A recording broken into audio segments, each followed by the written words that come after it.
Hi friends, ಇವತ್ತು ನಾನು ರುದ್ರಾಭಿಷೇಕ ಕೊಟ್ಟಿದ್ದೆ. ಸಂಜಯ್ ನಗರ ರಾಧಾಕೃಷ್ಣ ಟೆಂಪಲಲ್ಲಿ ಶಿವ ದೇವಸ್ಥಾನ ಇದೆ, ನೀಲಲೋಹಿತೇಶ್ವರ ಅಂತ. ಅಲ್ಲಿ ರುದ್ರಾಭಿಷೇಕ ನಾರ್ಮಲಿ ನಾವು ಕೊಡ್ತೀವಿ.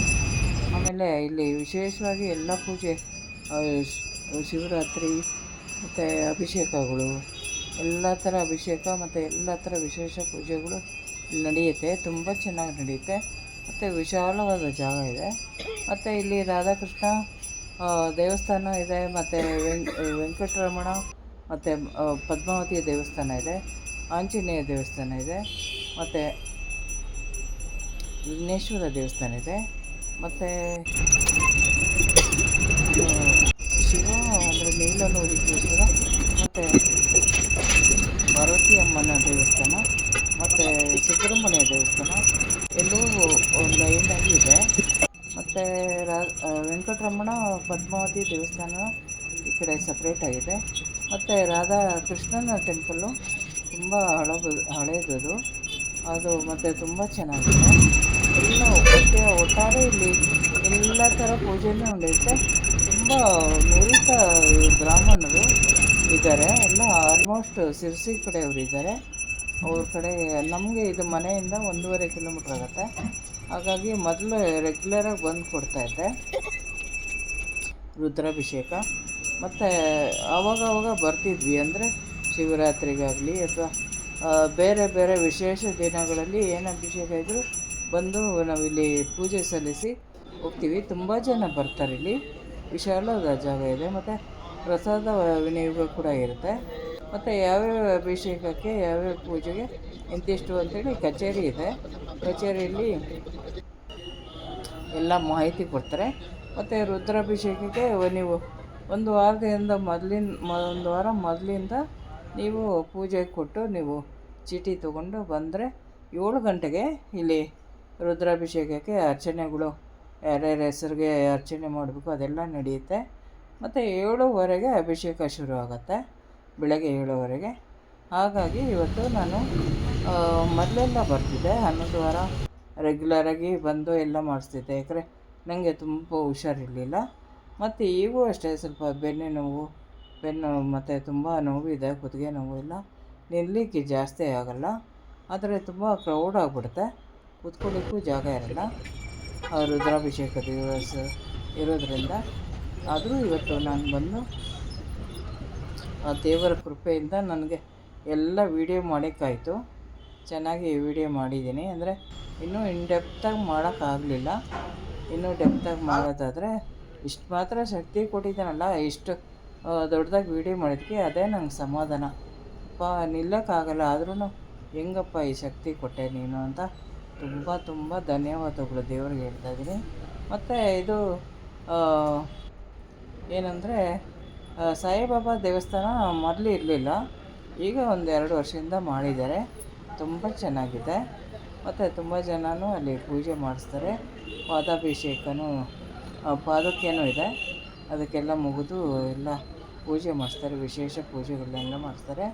ಹೆಚ್ಚಾಗಿ ಇಲ್ಲಿ ಶಿವನ ಪೂಜೆ ಜಾಸ್ತಿ ನಡೆಯುತ್ತೆ. ಮತ್ತು ರಾಧಾಕೃಷ್ಣಂದು ಹಾಗೂ ಇದೆ. ಟೆಂಪಲ್ಲು ತುಂಬ ಚೆನ್ನಾಗಿದೆ. ಎಲ್ಲ ಅಂದರೆ ಆಗಾಗ ಬಣ್ಣ ಹೊಡಿತಾರೆ, ತುಂಬ ಚೆನ್ನಾಗಿ ಬಣ್ಣ ಎಲ್ಲ ಹೊಡೆದು ಚೆನ್ನಾಗಿ ಮಾಡಿದ್ದಾರೆ. ಮತ್ತು ರಾಧಾಕೃಷ್ಣನ ಮೂರ್ತಿಗಳು ಮೊದಲು ಒಂಥರ ಕಲ್ಲಿಂದಿತ್ತು, ಈಗ ಮತ್ತೊಂದು ಬಣ್ಣದಾಗಿ ಮಾಡಿ ತುಂಬ ಚೆನ್ನಾಗಿ ಮಾಡಿದ್ದಾರೆ. ಬಂದು ನೀವು ನೋಡಿ, ಎಲ್ಲರೂ ಇಷ್ಟಪಡ್ತೀರ. ಮತ್ತು ತುಂಬ ಭಕ್ತಿ ಇದೆ. ಕೇಳಿದ್ದೆಲ್ಲ ಹರಕೆಗಳು ನೆರವೇರುತ್ತೆ. ತುಂಬ ಜನ ಹರಿಸ್ಕೋತಾರೆ. ಇಲ್ಲಿ ಬತ್ತಿ ಬೆಳಗ್ತಾರೆ, ತುಂಬ ನಿಂಬೆಹಣ್ಣಿನ ಬತ್ತಿ ಆಗಲಿ ಅಥವಾ ಎಣ್ಣೆ ಬತ್ತಿ ಆಗಲಿ ಎಲ್ಲ ಪ್ಲೇಟಲ್ಲಿ ಬೆಳಗ್ಗೆ ಇಷ್ಟು 9 ಮತ್ತು ಹೀಗೆಲ್ಲ ಅವ್ರವ್ರು ಏನು ಹರಿಸ್ಕೊಂಡಿರ್ತಾರೋ ಹರಕೆಗಳ ಹತ್ರ ಎಲ್ಲ ಬೇಡ್ಕೊಂಡು ಹರಿಸ್ಕೋತಾರೆ. ಹರಕೆಗಳು ಈಡೇರಿದ ಮೇಲೆ ಬಂದು ಏನೇನು ಯಾವ ಥರ ವಿಶೇಷ ಪೂಜೆ ಮಾಡಬೇಕು ಅದನ್ನೆಲ್ಲ ಮಾಡ್ತಾರೆ. ನನಗಂತೂ ತುಂಬ ಖುಷಿಯಾಯಿತು. ಅಂದರೆ ಇಲ್ಲಿ ಬಂದಿದ್ದು ನನಗೆ ಅಲ್ಲಿ ಕುತ್ಕೊಳ್ಳಿಕ್ಕೆ ಜಾಗ ಇಲ್ಲ, ಆದರೂ ನಿಂತು ನಾನು ಎಲ್ಲ ಇದು ವೀಡಿಯೋ ಮಾಡಿ ಮತ್ತು ಎಲ್ಲ ದೇವಸ್ಥಾನದ ಸುತ್ತಾಡಿ ತಿರುಗು ಅಂದರೆ ರೌಂಡ್ ಹಾಕಬೇಕಲ್ಲ, ಎಲ್ಲ ರೌಂಡ್ ಹಾಕಿ ಎಲ್ಲ ಪೂಜೆ ಮುಗಿಸ್ಕೊಂಡು ಆಮೇಲೆ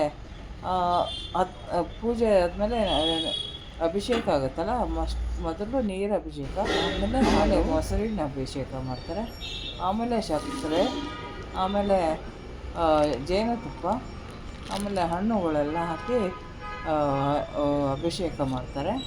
ಮಾಡಿದ್ಮೇಲೆ ಆಮೇಲೆ ಎಲ್ಲರಿಗೂ ತೀರ್ಥ ಕೊಟ್ಟು ಅದರದ್ದು ಪ್ರಸಾದ ತೀರ್ಥ ಕೊಟ್ಬಿಟ್ಟು ಪರದೆ ಎಳಿತಾರೆ. ಪರದೆ ಎಳೆದು ಆಮೇಲೆ ಅಲಂಕಾರ ಮಾಡ್ತಾರೆ. ಅಲಂಕಾರ ಮಾಡೋಕ್ಕೆ 10 ಗಂಟೆ ಮತ್ತೆ ಬರಬೇಕಾಗತ್ತೆ. ಅಥವಾ ಅಲ್ಲೇ ಇದ್ದರೂ ಕೂತ್ಕೊಂಡು ಅಥವಾ ಸುತ್ತಾಡಿಕೊಂಡು ನಾವು ಬರ್ಬೋದು. ನಾನು ಅಂದರೆ ಮನೆ ಹತ್ರ ಇದೆ, ಹಾಗಾಗಿ ಮನೆಗೆ ಹೋಗಿ ಬರೋಣ ಟಿಫನ್ ಮಾಡಿಕೊಂಡು ಅಂಥೇಳಿ ಮನೆಗೆ ಹೋದೆ. ಮತ್ತು ಮನೆಗೆ ಹೋಗಿ ಹೆಚ್ಚು ಕಮ್ಮಿ 11-11:30ಗೆ ಬಂದು ಮತ್ತೆ ಸ್ವಲ್ಪ ವೀಡಿಯೋ ಮಾಡೋದಿತ್ತು, ಮಾಡಿಬಿಟ್ಟು ಆಮೇಲೆ ಪ್ರಸಾದ ತೊಗೊಂಡು, ಅಂದರೆ ಪುಳಿಯೋಗರೆ, ಲಡ್ಡು ಕೊಡ್ತಾರೆ, ಕಾಯಿ ಅರ್ಧ ಚಿಪ್ಪು.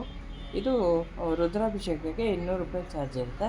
ಮತ್ತು ಡೈಲಿ ಹೆಸರಿಂದ ಅಭಿಷೇಕ ಮಾಡೋದಕ್ಕೆ, ಅಂದರೆ ಅರ್ಚನೆ ಮಾಡೋದಕ್ಕೆ 100 ರೂಪಾಯಿ ಇರುತ್ತೆ ಡೈಲಿ ಮಾಡೋದಕ್ಕೆ.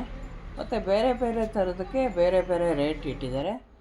ಮತ್ತು ಎಲ್ಲನೂ ತುಂಬ ಅಚ್ಚುಕಟ್ಟಾಗಿ ಮಾಡ್ತಾರೆ.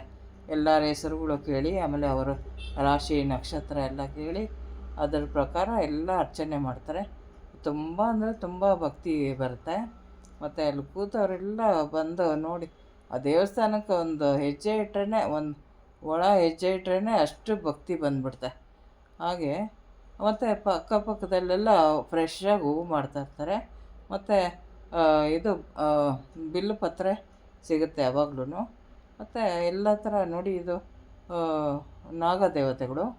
ಆಮೇಲೆ ಅದ್ರ ಪಕ್ಕದಲ್ಲೇ ನಟರಾಜನ ವಿಗ್ರಹ ತುಂಬ ಚೆನ್ನಾಗಿದೆ. ಅದ್ರ ಕೆಳಗೆ ಮಾರ್ಬಲ್ದು ನಟರಾಜ ಸ್ವಾಮಿದು ಇದಿಟ್ಟಿದ್ದಾರೆ. ವಿಗ್ರಹ ಚೆನ್ನಾಗಿದೆ ಇದೆ. ಮತ್ತು ಅಕ್ಕಪಕ್ಕದಲ್ಲಿ ಇದೆಲ್ಲ 9 ಥರದ್ದು ಗಿಡಗಳು, ಅಂದರೆ ಕೌದುಂಬಗ, ಅದು ಇದು ಶಮಿ ಅದೆಲ್ಲ ಇಟ್ಟಿದ್ದಾರೆ. ಎಲ್ಲನೂ ತೆಗ್ದಿದ್ದೀನಿ, ಎಲ್ಲನೂ ಗೊತ್ತಾಗಲಿ ಅಂತ.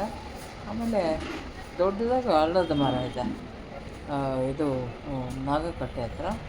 ಈ ಕಡೆ ಇನ್ನೊಂದು ದೊಡ್ಡ ಮರ ಇದೆ, ಅದು ಕೂಡ ಅಷ್ಟೇ. ಹಾಗೆ ಎಲ್ಲ ನೋಡಿ ಎಷ್ಟು ಚೆನ್ನಾಗಿ ದೀಪ ಹಚ್ಚಿದ್ದಾರೆ, ತುಂಬ ಚೆನ್ನಾಗಿ ಕಾಣುತ್ತೆ. ಮತ್ತು ಅಲ್ಲಿ ಹೋದರೆ ಎಲ್ಲ ಮರ್ತುಬಿಡ್ತೀವಿ, ಕಷ್ಟ ಎಲ್ಲ ಮರೆತುಬಿಟ್ಟು ಎನರ್ಜಿ ಎಲ್ಲಿಂದ ಬರುತ್ತೋ ಏನೋ ಗೊತ್ತಿಲ್ಲ. ನನಗಂತೂ ನಿಜವಾಗ್ಲೂ ಒಂದು 5 ನಿಮಿಷ ನಿಂತ್ಕೊಳ್ಳೋಕ್ಕಾಗಲ್ಲ, ಅಷ್ಟು ನನಗೆ ಬೆನ್ನು ಕುತ್ತಿಗೆ ಎಲ್ಲ ತುಂಬ ನೋವು ಅಂದರೆ ನೋವು.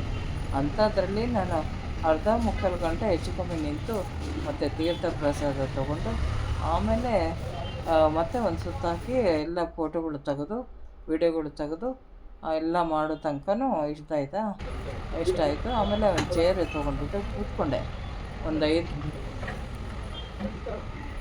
ಇವತ್ತು ನಾನು ಒಬ್ಬಳೇ ಬಂದೆ ಪೂಜೆಗೆ, ಹಾಗಾಗಿ ಟ್ಯಾಕ್ಸಿ ಮಾಡೋಕ್ಕೆ ವೆಯ್ಟ್ ಮಾಡ್ತಾ ಕೂತ್ಕೊಂಡೆ.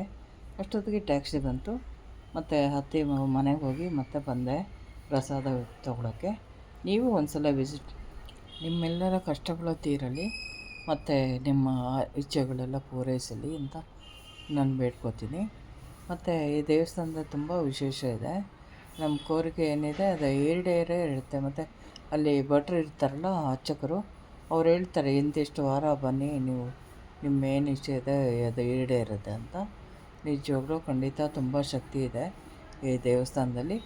ನಿಮ್ಮೆಲ್ಲರಿಗೂ ಆ ದೇವಿ ಮತ್ತು ಶಿವನ ಆಶೀರ್ವಾದ, ಮತ್ತು ವೆಂಕಟರಮಣ, ಪದ್ಮಾವತಿ, ಮತ್ತು ಆಂಜನೇಯ ಸ್ವಾಮಿ, ಮತ್ತು ಎಲ್ಲ ದೇವಸ್ಥಾನ ಅಂದರೆ ನವಗ್ರಹಗಳು, ಮತ್ತು ಏನು ನಾಗದೇವತೆಗಳು, ನಟರಾಜ ವಿಗ್ರಹನೂ ತುಂಬ ಚೆನ್ನಾಗಿದೆ.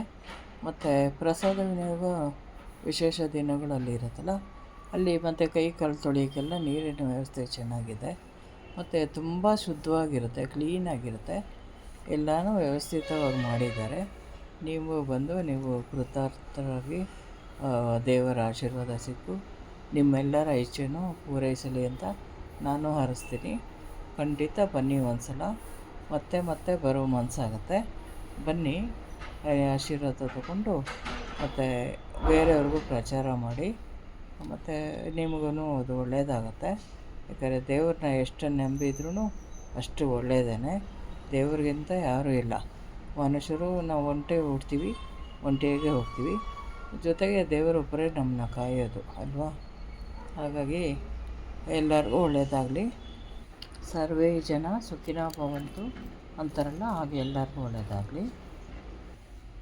ಎಲ್ಲರೂ ಚೆನ್ನಾಗಿರಬೇಕು, ಮತ್ತು ಎಲ್ಲರ ಕಷ್ಟಗಳು ತೀರಿ ಎಲ್ಲರೂ ಆರೋಗ್ಯವಾಗಿದ್ದು ಮತ್ತು ಸಂತೋಷದಿಂದಿದ್ದು ನಗ್ತಾಯಿದ್ದು ಜೀವನ ನಡೆಸಬೇಕು.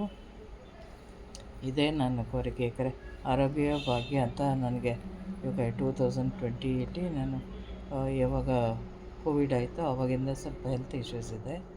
ಅದಕ್ಕೆ ನನಗೆ ಆರೋಗ್ಯ ಭಾಗ್ಯ ತುಂಬ ಮುಖ್ಯ. ನಿಮಗೂ ಎಲ್ಲರಿಗೂ ಆರೋಗ್ಯ ಭಾಗ್ಯ ಸಿಕ್ಕು ಚೆನ್ನಾಗಿರಬೇಕು, ಆರೋಗ್ಯವಾಗಿರಬೇಕು ಅಂತ ಬೇಡ್ಕೋತೀನಿ. ಎಲ್ಲರಿಗೂ ಒಳ್ಳೆಯದಾಗಲಿ. ನಮಸ್ಕಾರ. ಬನ್ನಿ ಎಲ್ಲ.